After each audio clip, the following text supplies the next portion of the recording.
जब उन्होंने ध्यान से देखा तो पाया कि उन बच्चों की आंखें पूरी तरह से काली थी। बस उस पल जो दहशत उनके मन में बैठी वो फौरन वहां से अपनी गाड़ी भगा ले गए।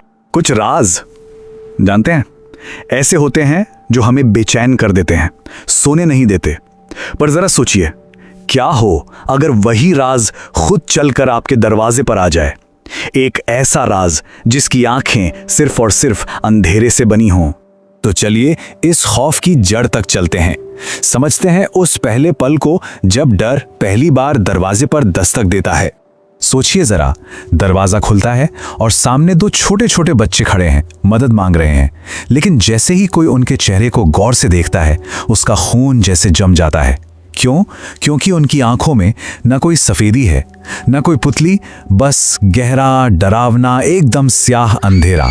अच्छा, तो अब बात करते हैं उस सबसे मशहूर, उस पहले किस्से की जिसने इस खौफनाक कहानी को पूरी दुनिया के सामने लाकर खड़ा कर दिया। तो बात है साल 1996 की। टेक्सास में एक पत्रकार थे, ब्रायन बेथिल, जो अपनी कार में बैठे थे। तभी अचानक दो लड़कों ने उनकी खिड़की पर दस्तक दी। उन्होंने कहा कि उन्हें सिनेमा जाना है और लिफ्ट चाहिए। शुरू में तो ब्रायन को सब ठीक लगा, लेकिन फिर उन्हें एक अजीब सा, एक अनजाना सा डर महसूस होने लगा। जब उन्होंने ध्यान से देखा तो पाया कि उन बच्चों की आंखें पूरी तरह से काली थी। बस उस पल जो दहशत उनके मन में बैठी वो फौरन वहां से अपनी गाड़ी भगा ले गए। और ये बात दिखाती है कि उस घटना का असर कितना गहरा था। मतलब ये सिर्फ एक पल का डर नहीं था, ये एक ऐसा तजुर्बा था जिसने ब्रायन बेथिल की जिंदगी पर एक बहुत ही गहरी छाप छोड़ दी। और जो बात सबसे अजीब है वो ये कि दुनिया भर से जितनी भी रिपोर्ट्स आई हैं उनमें एक बात बिल्कुल साफ है, इन मुलाकातों का एक डरावना और बिल्कुल एक जैसा पैटर्न है, एक तरीका जो हर बार दोहराया जाता है। तो इन मुलाकातों का तरीका बड़ा अजीब है। पहली बात, वो हमेशा इजाज़त मांगते हैं, हमें अंदर आने दो, या क्या हम आपका फ़ोन इस्तेमाल कर सकते हैं। ऐसा लगता है मानो कोई पुरानी ताकत उन्हें बिना इजाज़त के अंदर आने से रोकती हो। दूसरी बात, उनकी आवाज़ बच्चों जैसी बिल्कुल नहीं, बल्कि बाहरी और एकदम रोबोटिक। और तीसरी, उनकी मौजूदगी का असर, मतलब अचानक से दम घुटने लगता है, कुत्ते बेचैन हो जाते हैं और इलेक्ट्रॉनिक चीज़ें अपने आप बंद पड़ जाती हैं।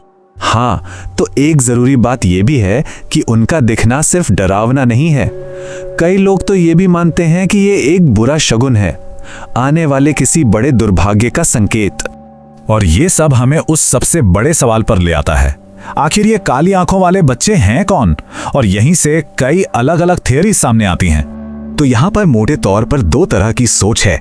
एक तरफ है वो जो पैरानॉर्मल चीज़ों में विश्वास करते हैं। उनका मानना है कि ये भूत या शैतान हो सकते हैं जो बच्चों का मासूम चेहरा लगाकर लोगों को फंसाते हैं।